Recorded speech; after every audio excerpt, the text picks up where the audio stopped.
Welcome to TC and the Wolf, a brand new podcast featuring the Reverend Tom Chandler, a talented but slightly disgruntled music producer, and Nick Wolf, a singer, songwriter, and technology wizard. Important note, everything we say here is a joke and only for entertainment purposes. Do not take this seriously. The opinions expressed do not represent the views of anyone else or any companies we may be affiliated with. Make sure to subscribe, like, follow, and share. And as always, drink responsibly and make sure to tip your waiters. Good day, everyone, and welcome to TC and the Wolf. I am Tom Chandler, and right next to me, to my right, of course, is the amazing and fantastic Mr. Nick Wolf. How are you, sir? I'm doing well. How are you? I'm a little bit trashed after last night, if I'm being real. This is kind of an early start time for us guys. So last night we went out, we saw the old Matt Cruz, and we saw Patience Victoria out at the UBG, Universal Bar and Grill, one of our favorite shitholes in Los Angeles to go to. I would like to kind of talk about the venue, but we'll get there. You know, we should talk about LA venues in general because anybody else who's listening to this that isn't from the area, this is kind of interesting. You would think when you went to LA that we would have absolutely killer, phenomenal sound, bitchin' monitoring, the whole 9 yards, and we have bullshit. That's far from the truth, my friend. Far from the truth. I mean, look at just some of the iconic venues, like even the Whiskey and stuff still has a bunch of sound issues, still has a bunch of problems where it's tough to hear. It's tough to understand what's happening on stage. Shit's fucking bad. So it actually kind of separates the men from the boys in a good way because we're the pros from the amateurs because literally you have to be able to not hear yourself and play everything. You have to be perfect and you have to know your shit inside and out. Every harmony you sing, every chord you play, you have to really analyze hard and go in there well rehearsed to do anything in Los Angeles. It's very different from everywhere else I've been. I mean, another way to say it is you just can't count on anything, right? You can't count on having a monitor. You can't count on having a monitor mix. You can't count on not having feedback, you know? So you have to be prepared for the worst and ready to fucking give it your best. Yeah, and every venue has some guy that's mean to you that makes you turn the guitars way down. I actually have advice for sound engineers at live venues, okay? And I know they're all going to call me an asshole. Get your stick out of your ass. No, it's this. It's like literally, bro, the band is the band, right? All that you're really responsible for, if you're in a venue that's under 1,000 people or something like that, just get the kick drum and just get the vocals up. Let the guitars be the guitars. If you need more guitar, you fade a little into the speakers. Do you know what I mean? Just let them be loud enough. Let the people feel the energy. Let the guys feel the rumble of the bass. It's okay. We can just supplement that with a PA. We don't have to like make it the whole sound. I mean, part of it could just be the stage sound and just be the band playing live. Well, especially in smaller and smaller places like UBG last night. I didn't catch the first act, Patience. Yeah, no, whatever. Patience's audio is pretty good, but she doesn't have a lot of people playing usually. So. Well, and that's the other thing. Less is more in a way. Less complexity, less shit to mix, less details. But the second band, it was called like Frank Young or something. Yeah, he was good. It was very Kings of Leon. Yeah, it was like early Kings of Leon kind of stuff. I liked it. But the sound for that was actually decent because they had like minimal elements. They didn't have a lot of distortion. It was just like two jangly indie kind of guitars. And they also had real amps on stage. And apparently that guy at UBG wasn't into doing the direct modelers and stuff and had no experience because Matt and them did not have fantastic sound. But they still did a good job. Yeah. Good night, though. Well, there's a lot to unpack there, Tom, because this is the first time we've done a podcast the morning after one of these rock and roll nights, you know? Yeah, no, and I'm not the kind of person that gets hungover. I just get like a little cloudy in the morning. You know How cloudy are you? I'm not that cloudy, but like earlier, like about 7 o'clock, it was not the best. I just get up and I have like a little bit. It feels like I'm dreamy a little bit. I don't really get hangovers with like headaches or anything. On a scale of 1 to Seattle, how cloudy are you? Bend, Oregon, maybe. You're Bend? Bend, Oregon. But dude, UBG, interesting place. I played there once when I first moved to Hollywood back in the day, and it seemed even smaller and even shittier than it is now. Really? And the stage was like tiny. Like the stage is not big now, but it was like tiny. And I had this big rack case with a Mesa Boogie head in it, and like I had all this like pretty solid gear. And it was a 3-piece at the time. It was Icarus Landing. We had a bass, drums, and me basically.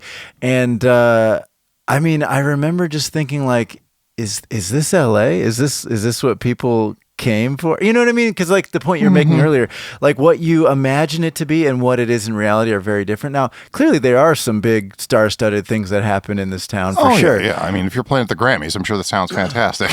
Yeah. You do anything at center staging, the sound's fantastic. Even Mates is awesome. You know what I mean? Third Encore. Yeah, Third Encore, all those places. But these are rehearsal facilities, generally speaking. I mean, I guess they do have some productions there, but not like for live shows, right? I mean, really, we have Whiskey, which is probably the best remaining one that's not a huge one. Viper's pretty good. Viper is my favorite just in terms of character, but still, tiny stage. Sound has gotten better over the years, in my opinion. It has. Viper's a lot better than used to. I actually, dude, did I ever tell you I subbed in mixing there at Viper a little bit back in 2016 or something? Oh, really? Yeah. You got that call too. I did too. You know that guy Crash or something? Yeah, I know Crash. Yeah, he was like my mentor at it or whatever, and I was apprenticing. But the thing was, I was working a crazy, day job at the time, and I couldn't stay out until like 3 a.m. and then be at work at like 8 a.m. So I had to graciously bow out. Yeah, I was going to ask you about that because like a lot of people wonder, like, and they ask me even this, like, what's it like going out and having to do Hollywood bullshit when you're like a real adult? When you're an older person, like, how is it different for you? Like, do you have a good relationship with or a bad relationship with? I'm just curious your take on like, because we have to go out, we have to see our friends, we have to network, we have to do this, and it's part of our job and part of our presence, in the city. So tell me what your experience is these days as opposed to how it used to be. Well, in my case, and we were joking about this earlier, I like to be methodical and I like to plan things generally. Well, my 2 modes are either Nikki 6, balls to the wall, I don't give a fuck. We're going to really take it to the limit, or I'm like very methodical and OCD about things. Or Steve Jobs. Steve Jobs. Well, Wozniak was the example. But the point is, like, I will strategize my week in advance as much as I can because I got to it's like a Tetris game. I got to make all the puzzle pieces fit. You know what I mean? So like if I know I'm going to do something like that, once you plan it and you get your mind around it, it kind of removes the impediments and the obstacles. It makes it easier for me anyways. So like I might have already recorded a podcast that day, recorded a song, gone to the gym, gone to a corporate gig. And then at the tail end of all that, go out and see a band, which is kind of what happened yesterday, So if I get my shit together and I plan it, it's not such a big deal. It is harder though to do ad hoc ones. Like back in the day, I had a lot of time and I lived right in Hollywood. Any night of the week, there'd be someone playing. I could just walk down to Loaded, walk over to any of these places, or take a short cab ride to fucking Viper Room. You know what I mean? So really the logistics are harder is the number one thing. Also, we talked about this in a previous podcast. I'm on my dry January shit right now, which is good and healthy, and I like it. But also terrible. It's like, I mean, last night I was fine. Everything was cool. I'm not like that tempted. It's other not a than big me deal. calling you a gigantic pussy. Exactly. Other than the hazing from you, keeping consistent with your frat boy ways. That's what I do. I'm a child. But a nice cold beer when you're seeing a band is it's a pleasant thing. So I'm not doing that. It takes a little of the joy out. Yeah, no, and that's the thing. Like I've had very few dry Januaries in my life, as you know. Like I think the longest time I've taken off of drinking was I took a month and a week, like 5 weeks off, like in 2023. I remember that actually. I was proud of you, man. I surprised you did that. Yeah, actually, I only did it because my ex-girlfriend was like, "You're an addict and you have problems, so you can't say anything about me." And I was like, so you had something to prove. I was like, "I'll prove this to you." And let me tell you what. Okay, so quitting after being like a bottle a day drinker like I am is rough. And it's rough after about 3 or 4 days. You know what I mean? You start really feeling it. And then I did nothing for that 5 weeks pretty much but sleep. it was like crazy to the point where like I wasn't even getting anything done. But that tells you something. Yeah, that I don't get any sleep. We know this, but the devil never sleeps. That's what my friend Daniel texted me the other day at like 5:30 in the morning. He's like, look at this thing. I started laughing on my phone, and he's like, dude, you're awake? And I go, yeah, the devil never sleeps, dude. You know, we're just always in a cycle. Daniel, the guitar player? Yes, Daniel's a fantastic musician. I wanted to make a really funny joke, but it's not safe for work or podcasting suitable for or work or anything. podcast. So No, it's fine. we'll But move no, on. that's the thing. I did sleep that whole 5 weeks like crazy. And we're talking like I could not keep my eyes open. I'd be like watching a Netflix show or something like that, and I'd only see 20 minutes of an hour of something. I'd be in and out of sleep all the time, just lightly kind of passing out, having trouble staying awake, driving. I was like, man, this is crazy. Like how much Your body was catching back up. apparently. I mean, You might want to do something like that. But look, we're going all over the place. So we went from our night out, which we didn't fully cover. We got to talk about sound in LA, which I don't think we fully okay, covered. we'll keep going. So the night out thing, Matt Cruz and Patience and Bruce came out. We saw an imitation Mike St. Michael's there, which we got the photo evidence of. Mike, you need to call your dad. There's something funny going on in like 1987. What has Mike Sr. been up to? You know? I don't know. I don't know if that's his name. It's very sus at this point. But we had a fun time, and it was cool just to pop in. Now, to give credit to UBG, though, because it's not all downside, they redid the stage. They re-angled it. They made it a little bigger. I actually, when I walked in, was pleasantly surprised. The sound was better than in some previous gigs. And they did call out the guy who owns it. He was actually working the bar, too. I forgot his name, sadly. But I think that's cool. I could tell they made marked improvements to try to like rehabilitate and reinvigorate that place. Dude, I was inspired by that. I think that's cool. They did a good job. And honestly, I will say this about it, too. I did have some food while I was there. Oh, you did? It was very, very affordable. It was decent food.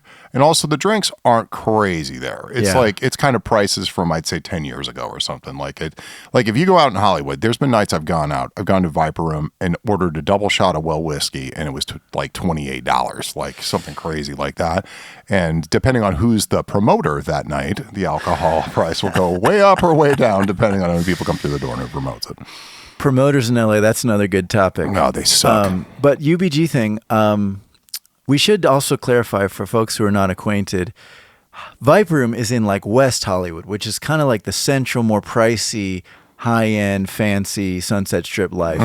UBG is in North Hollywood off of Lancashire, which is a bit removed, which I think is why they can have a little cheaper prices because they probably have a little cheaper rent. It's off the beaten path. Oh, yeah. No, it's incredibly expensive. There's one time, I remember, this is probably about 2008, I asked like Dave or something, who is the bartender over there, how much it was to keep the Cat Club open.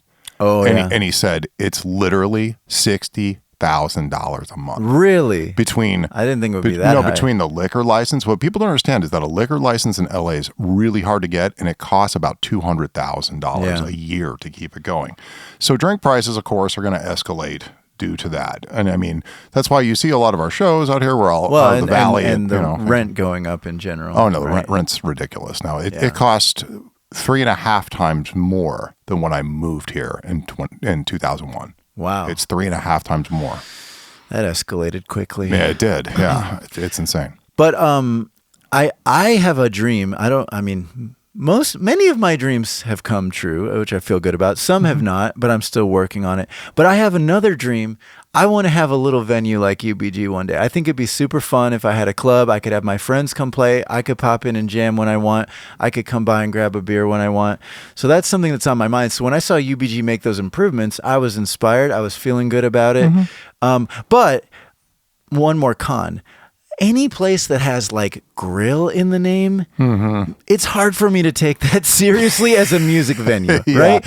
Do you want to play at the bar and grill? The answer is no, you really don't. I mean, I will play this place. It's a cool place. No, it's fine. Yeah. But you know what I'm saying, right? And then it was cool that you mentioned you actually got some food because that's the grill side of this whole equation. And honestly, if you get... What did you order? Chicken taquitos? sliders. No, chicken sliders. No, I didn't get taquitos. I don't want a bunch of like just fried shit that they got from Costco and threw in the fryer for me. No, it was decent food, like for real. Like everything was pretty fresh. But it had slaw and stuff on it that was pretty fresh. Like it wasn't like 5-star dining, but as opposed to something like the Whiskey has horrible food. Do you know what I mean? Like it's we got to spin off a podcast called like Rockstar Diner or something where we just review the food. Just review food at venues. So the tacos at place A were shit. The tacos at place B were even shittier. Would you eat tacos from Maui Sugar Mill?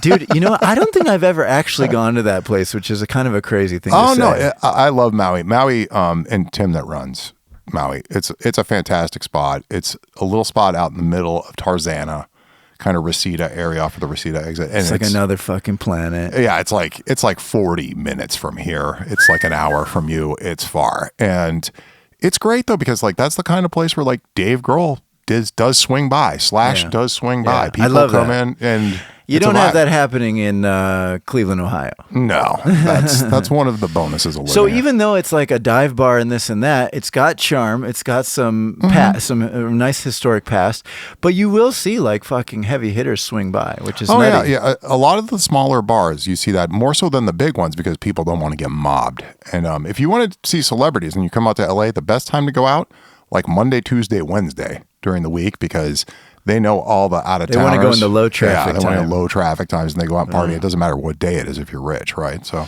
I just saw someone post, who the fuck was it? Someone posted, they were at the movies, I think in like Burbank or somewhere, and the original singer from Journey was at the movies, Steve Perry. oh, Crazy. Dude, I ran into Steve Perry at a little Chinese place all the time that was on Lancashire, across the street, kind of from like, God, like right there by the interstate. It was called City Walk, W-O-K. And it was right there. But Steve Perry would come in there and he knew every waitress's name and every guy in the restaurant. Rock and roll. And he would sit there by himself and eat and he'd be like, hey, Tom, good to see you again. Like he was very nice, very kind. And if I went there a couple days a week because I was out in the valley working or whatever with music stuff, I would see Steve Perry and it was just crazy. And he was the nicest fucking guy. Well, I think that's the way to be. But Tom, given you're now Insta famous, how do you deal with the fame when you go out and you see those hecklers? You're just trying to eat some Chinese food. It's tough. All the ladies, all the dudes want to hang out. Everyone's buying me drinks. It's tough, man. Wow. That reminds me, last night we're at the place, right? We saw the fake Mike St. Michael's. That was cool. Bruce was there. We did a little kiss left-hander dance. That was fun. Thank you for cutting that clip in. That was nice. But then one of the guys, what was the dude's name? The leather jacket guy? Oh, Atlas, Tyler. Tyler. Yeah. So he comes up to me and he goes, "Oh my God, it's TC and the Wolf." That was kind of cool. And I introduced myself and I shook his hand. And, I like to have a nice firm handshake. I think it's appropriate. So I'm giving this guy a firm handshake. He keeps holding on to my hand like unusually long, right? This is Tyler fucking with you. And he's kind of talking to people while he keeps holding my hand. And I'm just thinking, I'm not giving up. I'm not going to give in, right? And then he goes to me, and I thought this was a very funny line. He goes, "You keep holding my hand so firm like that, you're going to get your dick sucked." Crazy guy. Oh, Tyler, way to take it to the gayness. Yeah, of course. And then he runs over and introduced me to two ladies, and I thought maybe he knew them. It turns out he does know them. He was just being a goofball. He was just opening for you. And then I was just being kind. I was just like, "Hey, how are you? What do you do? Blah, blah, blah." And I was like, she's like, "What do you think I do?" or something. I was like, "I bet I can guess." I said, "I think you're the VP of sales for Estee Lauder," which is like a makeup thing. I think my mom wears that. So she goes, "Wow, well, I am a VP of sales, but not Estee Lauder." I said, "Of what?" She said, "Lancome," which is like, it's like basically CVS and Walgreens or something, or like Nike and fucking Puma or something. Yeah, Reebok. Reebok, yeah. And then the other chick was there and she's like, do me, guess. And I'm like, taking a look or whatever. I'm like, "You look a little more sporty. I think like maybe you could be a CrossFit instructor." She goes, "Oh my God, I'm a personal trainer." I got 2 for 2. Then I bring Tom over. I say, "Tom, guess what just happened? I 2 for 2 guessed these people's fucking, day jobs, their identities." And I said, "Let's guess what you are." And I was like, "Can you guess what Tom is?" And they're like looking you up and down and stuff. And you got a little shy for a second, kind of. Yeah, and you're like, "Yeah, they're just going to guess that I'm just like a piece of shit or something." It's true. And then they ended up saying, the one chick said a teacher. And I said, "You kind of are." Yeah, in a way. And then the other one said, "Maybe a music teacher." I said, "Oh, getting closer, getting warmer." And you said, "I'm a producer." And then you just flopped your out right in front of everybody. No, I did not do that. That was a joke. Stop, a joke. Stop. But he did. It was music producer. Yes, and I'm very respectful to people when we're That around. was a joke, everybody. Yeah, I'm very respectful, Nick. This Sprite is going to my head. Dry January. You're worse. Sprite Zero. You're You worse. need to start drinking again, dude. Just calm down. You're worse than ever. You're worse than ever. Piece of shit. Anyway, what else happened? Let's see. What else we were talking about last night? That was a wonderful time, and it was nice to just pop in, see a few bands, pop out, and then I tried to get to sleep early so I could get my ass up and come over here at the butt crack of dawn, get our pod on. I did not do that. Matt took me to In-N-Out at 1 o'clock in the morning, nice. and we were pigs and got double After you ate at UBG? After I ate at UBG. Dang, dude, you doubled up. I did. I was a fat ass. I'm not going to eat today. Drop and give me 20. I will. Right after 20 shots. Let's go. Woo! Yeah. Anyway. So What else about sound in LA? You know what's funny is that we have a lot of fantastic studios here. We really Recording do. studios. Recording studios. And that's really what I would say the main draw is out here, like where some of our friends work are fantastic historic studios, whether it's Lynn or St. John or somebody, you know. Everybody works at these places that are fantastic recording facilities. And it is incredibly expensive to use them, you know. But there's a lot of smaller places that are, you know, kind of owned by producers and local people and stuff like that are all really good too. I mean, the amount of studios in LA must be fantastic. Just crazy how many there are. I mean, it is high, but interestingly, right, because of Napster, CD sales going away, the industry as a whole has capsized a bit, and the number of studios is on a downward trend. And you could map this out on an Excel sheet or whatever, right? Like a lot of big places have closed too. Yeah, that is true. United, I think, closed down. And Everything's like Cello closed, like a bunch of stuff closed. Like, and actually, I bought a lot of gear from those places as they closed and went out of business. I mean, but there's still a lot of great stuff. I mean, there's a lot of great stuff. There's still a lot. I'm just saying though, like if you went back to like, I don't know, late 80s or early 90s, and I have no knowledge of this, but there were probably like, I don't know, at least 2 times more studios than there are now. Yeah, commercial facilities, Yeah, yes. But like now, the big ones. But now, like, I mean, you have a nice home studio. I have a decent home studio. Jack has a decent home studio. You know, everybody everybody has something decent now. So the barrier to entry has gone down, which is nice. Great. That's why I have a job. So I mean, the barrier to entry. Elite Recordings, baby. Oh yeah. Shout out to Elite. Yeah. We were having a funny conversation earlier, actually, where we're trying to get our podcast set up. We're trying to get our headphones dialed, our mics dialed, and everything. And, you know, Tom has a couple sketchy pots on his monitor mix over here. Oh, yeah. And a couple sketchy headphone cables or something. And I don't remember exactly what happened, but I was kind of giving you a little bit of shit. And you go, "Whoever said that I was good at audio?" I said, "Bro, your company's called Elite Recordings." And he goes, "Yeah, our recordings are elite, not our audio." It's pretty true, though, when you think about it. I mean, here's the thing, though. Like, it's always tough to feel good and competent at audio because it's a journey that never ends. True. And every couple years, there's an upping of the ante, and new technology or new formats are introduced that we have to mix and have specialty with. And that's what people don't get is that like every type of music now has to be mixed for the phone speakers. I mean, I just saw a video the other day. We've been adding distortion to bass now on everything, even country music and EDM and hip hop kick drums and stuff like that, saturation and more distortion. So intentionally.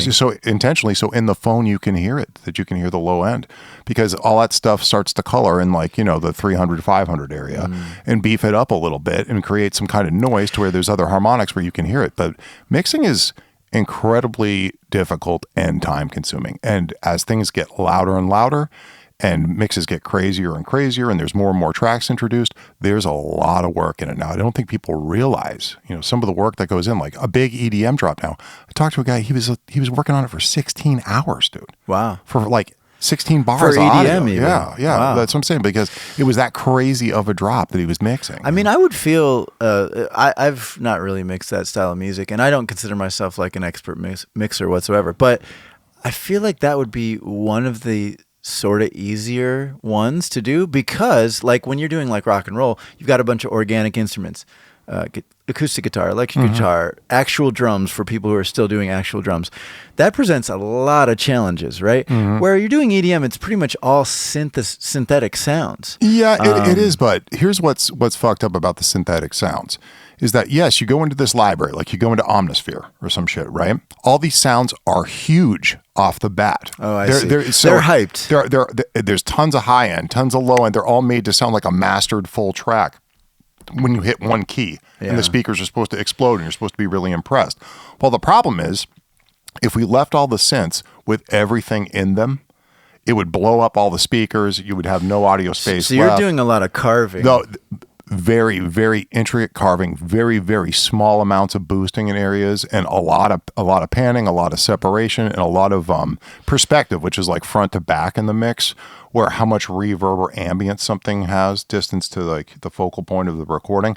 There's a lot of that goes on where you'd be surprised. Like you'll listen to like a piano that sounds pretty like up front in the mix, and you solo it up and there's a ton of reverb and a ton of delay on it, because if it was that far up front, it would ruin the entire thing. So it's just a different style. Makes sense. Yeah, we're with the organic stuff, we're trying to beef it up to get it to the point where it sounds like a synth patch. Do you know what I mean? I mean, that makes a lot of sense because those people that make those patches, I mean, they want them to be plug and play, easy to use, easy to get going, right? They don't expect you to have a ton of, like the person to have a ton of mixing capabilities. Therefore, it's like almost mastered, like you said, and then you have to actually work around it. Like that's a pretty trippy thing. The organic side, you're trying to amplify, polish, make it more precise, make it more punchy. And then on the EDM side, you're almost trying to reduce that extra production. It's about reduction and about like managing like elements and like low end elements and toms and things like that. Everything that's below kind of like 200 hertz, you know what I mean? Yeah. Is a big challenge because it's got to be big the whole time. And it's got to be, and you can't just have like 4 808 drops hit all at the same time. You know what I mean? Like you have to manage that. You have to carve it out. That the kick still has to get through the 808 drop. And so like that. So tons of like maintenance, side chaining, things like that. And now I've incorporated a lot of that into my rock mixing, into my live stuff, because it's just a better way to manage things like low end and stuff like that. But yeah, it's really, I'm going to bitch about something today. This is This is a long time plug-in bitch of mine that I hate guitar plugins. Not because they sound bad, because every motherfucker that designs a guitar plugin makes it 10 dB too loud. And then everybody that designs drum plugins, they're super, super quiet so nothing clips. So if you just opened a session and you opened, I don't know, Easy Drummer or Slade or like Superior or something, and then you opened up like the first patch on like Neural DSP, you would blow your head clean off and not be able to hear any drums whatsoever, because it's okay, guys. We can have good sound at a lower level. It doesn't have to brick me in the face when, when it comes on. That's something that drives me crazy. Every day I load up a guitar patch and I go, well, let's turn it down 10 dB. Because it's too loud and you won't hear any drums, you won't hear any vocals. It's just absolutely crushing. I really wish somebody would get that under control because it's super, super annoying. And a lot of them don't even have master out. It's like for per amp, they're just using the master on the amp or whatever. So yeah, it's an issue. I'm sure people love our audio talks. It's always something. Yeah. I just wonder if anyone who listens to this for entertainment goes like, oh my God, they're talking about plugins again. What guitar fake guitar plugins do you like to use? I use the Neural stuff a lot when me and Jonas work together, like on metal and things like that. Most of the time, though, like I'm kind of old school. I like Amplitube and I like Guitar Rig 5 and stuff like that. And what do we usually use when I'm doing? Oh, that's usually just Guitar Rig because that one's the most like pulling pedals over, and it goes in order, and it's just a stack that like you can like a chain. It's very. I find the Slate one's really cumbersome to use because the window. Slate has a guitar plugin? Yeah, it's called Overloud. Oh, I didn't know that. Well, I use that only. What's funny to me is that every software that they start, like a guitar library or whatever, there's always only 1 to like 3 amps in all of them that I think excel at what, if I was recording the real amp, that it would be. So, for instance, the one that you like that's in Guitar Rig 5 is a JMP. And it's one of the best sounding JMPs, and it's solid, and we use it on tons of recordings. And I've gone back and forth with that and a JMP before, and like even my friend Matt, who owns a studio up the street and everything like that, he couldn't even tell. You know what I mean? Like, because it's that good and it's been that close. I mean, that plugin's probably from 2012 and it still works great. So Well, and it's also a commonly used sound in general that like everybody. It's a good default. It's a good standard. You know. no, on Slate the Mesa's incredible. Like, Okay. the Mesa's great. Yeah, on we that. should fuck with that. Well, so on a separate topic, right? Synthetic guitars, guitar emulators. Danny Hector got me into the Kemper thing, and this is an interesting kind of little story. But we were rehearsing for some Oceans on Other Planets stuff. I think for that first tour we were trying to do like 2 years ago, and Danny was bringing his Kemper, and I knew of these things, but I hadn't used one. I'm a big amp nut, like the real thing kind of thing. But he would come in, and it's really cool because you can lay out the whole song. Like you can make a patch for this song, and within it have like 5 or more sub patches, right? So literally, button 1 is the verse, button 2 is the pre-chorus, button 3 is the chorus, and you can have it all just dialed, mapped, and it will reproduce it perfectly because it's digital. This is all great. So I see him doing this wizardry. I'm intrigued because I never really experimented with it much. I mean, I've used the in the box stuff, but never for actual live performance. And then, I was bringing my head to rehearsal along with a lot of other gear. So just the logistics of that is kind of a pain, whatever. And Danny said, you know what, I think I've got something that could work well for you. And he brought it was a Strymon Iridium, I think. It's like kind of got a Mesa sound in just a single stomp box. It's like an emulator. And it's got an IR, impulse response, like to emulate a cab and stuff. So I started using that. And it was sounding decent and just so convenient. So that's like the baby version of having like one of these fancy big floorboard Kemper things, right? rig or a big, So I started using that a little bit, but we had to use a second pedal to noise gate it because it was like extremely noisy. Yeah, right? And that's the other thing too. People don't even realize, like, when you're doing high gain, like guitar sounds and stuff like that. When I've done like gent records and stuff before with real amps, we've had to gate into the amp and then set a gate separate for the effects loop to double gate it. So like it's not chopping off when the hands are still playing, but it's chopping off where there's no audio. You know what they call it when they add a bunch of gates? What? Gentrification. I just terrible. came up with that on the spot. That's terrible. That was solid. That's a dad joke. Terrible. Kind of. But no, gating like it's really like I think gating's kind of underused these days too. I mean, we used to have drummer gates in the studios that I worked at. You ever heard of those? Yeah. They're fantastic. And like for toms and shit like that, Yeah. it works great on input. You can clean everything up. But they're also very expensive. Any kind of gate that's good, it's usually about $300 a channel, and people don't want to spend that. And on you have to put it on like everything, like all the drum mics. Right? Well, you basically use it for Not the overheads. for the toms and like the kicks and stuff like And the that. snare. So snare I usually I don't really gate snare. Oh, really? I mean, I used to do a bit of snare gating in my day. How I got rid of that was this. Most of the time, the problem with the snare is the fucking hi-hat bleed. Right. And too many dudes have too bright a hi-hats and they hit them way too fucking hard. So how I've combated this in my life was I bought an old shitty pair of New Beat hi-hats from like 1981 that were in a basement at Andy Sinisi's house in Santa Monica. Shout out to Andy Andy Sinise. Sinise, he's the best. Sinise is the best. And I also bought drugs from him. Anyway. Hey-o. Yeah, but literally like these hi-hats were green and they're really, really. Were they made out of plastic? No. They're just old Zildjian New Beats, and like the same okay. ones Neil Peart would have used back in the day, and they're excellent. And if they ever break, I'm going to cry because it has saved me so much mic bleed from snare and bottom snare. And why? Because they're kind of dead sounding? Yeah, they're already kind of broken and they're kind of lower pitch. Like the worst thing, I recorded some Pistes before that were super expensive, like $700 worth of like hi-hat this guy had. It sounded god fucking awful. It was the brightest, tinniest cymbals shit. are just like a challenge in general. But hold on, I want to come back. So I start using those pedals. Danny was hooking me up, being very kind to loan me those things for our rehearsals. And then it was like, with the gating added in and the fact that you like it had analog controls in a way, right? So you'd be like changing your gain. So you couldn't like guarantee the exact same sound every time, right? Which is a little bit of a pain, which is also a pain with the amp. But I ended up biting the bullet. I bought the Kemper. Danny gave me he made custom Oceans patches, which is so cool, right? Yeah, so we had a set of like 10 songs, let's say, many of which I worked on with you. And he went through the recordings, made custom patches.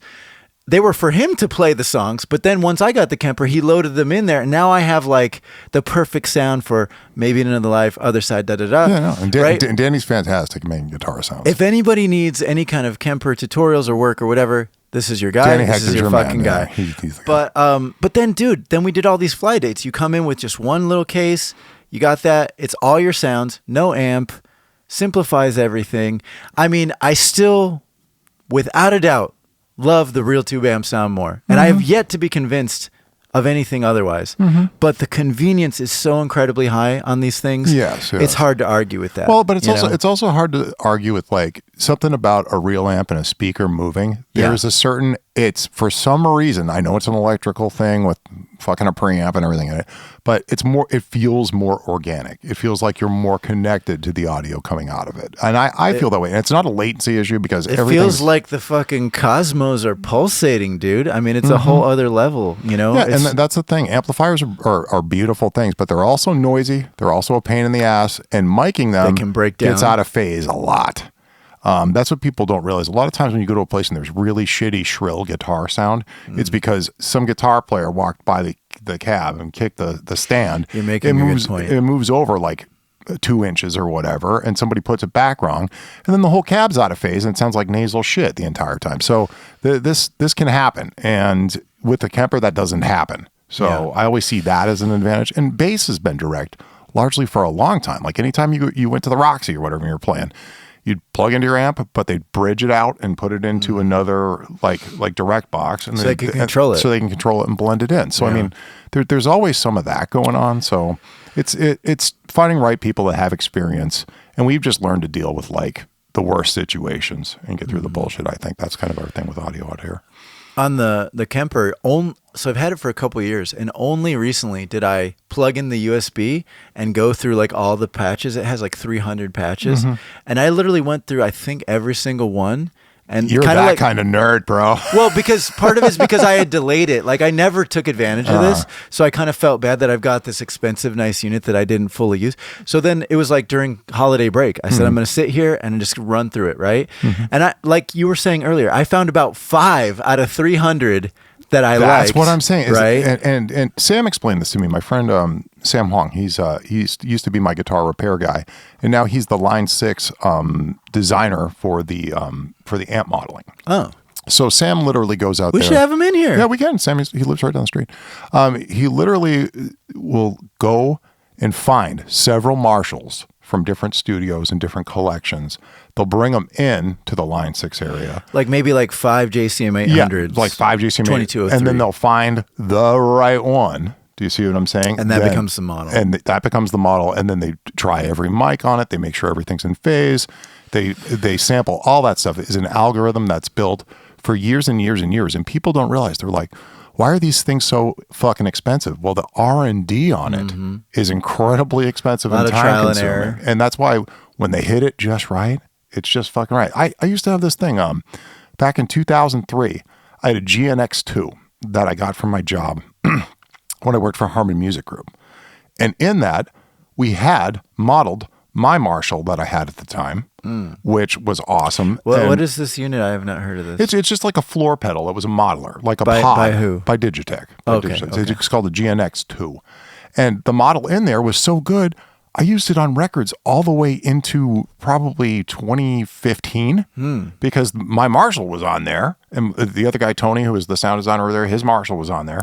And between those two, it was really pretty fucking good. And there's a lot of records I do where people are like, oh, this is great. This is super organic tone. And it was But then also, you don't have to dick around with the mic, the placement, the cab, and probably most of all, the volume. The volume can be at a low level, still be high gain, right? Like I was actually thinking earlier on the drive over, because I want to record my actual Mesa on this one track. I've been meaning to bring this up to you. But then I was thinking, how would we do this? Stick it in the back room, right? Pad it, close the door, and then in here we're cranking it. But I do want to do that on one of these songs. Yeah, the only thing I'm telling you is that it is incredibly, especially if you're dealing with a Marshall, like you don't realize once it gets up above 4 or 5, how much back end noise there is on those fucking things. Like, especially if you don't have brand new power tubes that like Andy Brower or somebody didn't go through, you know. That's what I'm saying. A lot of things that are bad about amps are maintenance related and about quality control. Well, it's kind of like, because it's sort of akin to a living, breathing thing. It will decay. Just like a human decays over time, the amp is decaying. The tubes are decaying, right? Even like the fucking soldering inside could be decaying organically, right? So you almost have to keep it healthy and keep it alive, right? Speaking of which, I need to use the Kemper to profile my Boogie, my Marshalls. Like that's one thing I really want to do. I might have Danny come help me do it, or we should all let's have an amp party. Yeah. No, it's really funny. When I was getting my amp retubed once, I got my my Marshall, my 50-watt Marshall back there. I brought it into Andy Brower, who used to be like Steve Lukather and fucking Eddie Van Halen's I think he's tech. my Facebook friend. Yeah. No. So Andy used to repair amps in town. I think he's moved since. But I went over, I got my amp back, and I was like, this thing fucking sucks. What happened to my amp? And he just retubed it, the whole thing. And I was like, bro, why does this sound so bad and fizzy? And he goes, oh, you're one of the guys that can tell. And I was like, what are you talking about? He's like, come here, let's do this. He goes, my assistant did this, I didn't do it. So let's go through and you tell me when to stop. So he puts the amp standby, and he starts taking out tubes out of a box, one tube at a time. He says, it only matters what the first tube is. He goes, the first tube defines the entire sound, and if it's a good one, or one that you prefer, you're going to hear it change some shit for you. Interesting. And this was all just a box of like 12 AX7s. Like Right. it was nothing, right? Because they also have variants in their production. They do. So, but it's not as important as he just took one out, put another one in. About the third or fourth one, I was like, there we go. That's my amp. And he's like, bro, that's it. He goes, he goes, the power tubes, everything else. He goes, that first amp, he goes, these things are fucking light bulbs, dude. He goes, sometimes you get like an old light bulb, put it in, and it's a little bit brighter. And just that connection's better that time. It's the right type of lights, the right type of thing. And he said, these really are. He goes, they're all manufactured like shit, and there's hundreds of them that go out. It's kind of like finding a good Gibson guitar. Do you know what I'm saying? Heyo. There's only 10% of them that are fucking phenomenal. But yeah, that's why when you get tubes, buy a bunch of them, buy like 8 of them, and go through it and keep changing out the first one, because he says the rest of the diodes are just a stack. Well, and so with my Mesa Boogie, which I got in about 06 or some Have crazy you stuff. retubed it since? No. Oh, okay. No. And here's the thing. I have noticed the sound degrade some. Like it's not as punchy as it once was, but it still sounds quite good, right? And I'm a little like I know I need to retube it because eventually something will blow, right? Okay, well, here's the thing, though. Most of the time, the degradation that's you're hearing at this point is power tube related. Oh, okay. So preamp tubes, honestly, they'll just last till they die. And they'll be fine. They're like light bulbs. When the light bulb goes, the light bulb fucking goes. But the power tubes, they get damaged. They don't get enough juice. They get, Well, no. So this is a great point. And I don't think I realized what you just said. But if it is the power tubes, that's great because I don't want to change the character. I just want to bring the punch and the what I'm life saying. back. Don't right? change the 12AX7s. Yeah, Just change the 6L6s or whatever. But also now, like I'm afraid. I didn't want to change anything out because I'm like, what if it really changes the color and then I'm bummed, right? But that's also why I want to profile it before I change anything. Then I'll change them. Then I might profile it again after or whatever. You know what I'm saying? But dude, I love that Mesa Boogie. It's a dual rec. It's a 100-watt one. Beautiful. And when we played with Taproot in San Diego and Bakersfield like 2 summers ago or whatever, since they flew into Aftershock and then came down, Steve used my amp.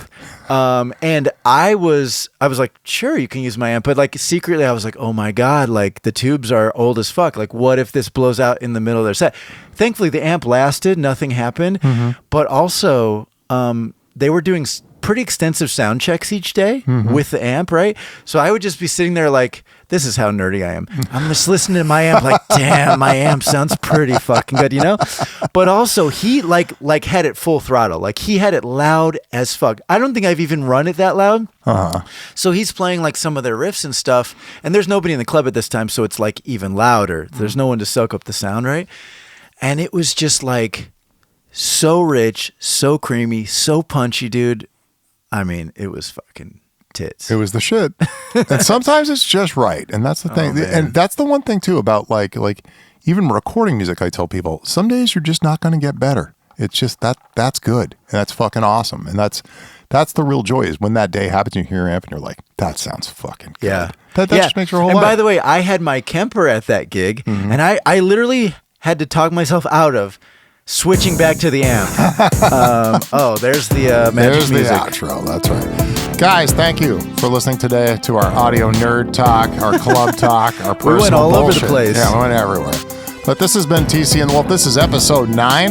And the next episode, stay tuned because we have a very special guest, and it's going to be number 10, which means we're an official podcast now. Ayo, I'm so excited. I am too. Everybody, thank you for listening. Thanks for checking in. We'll see you again in a week or so. Adios.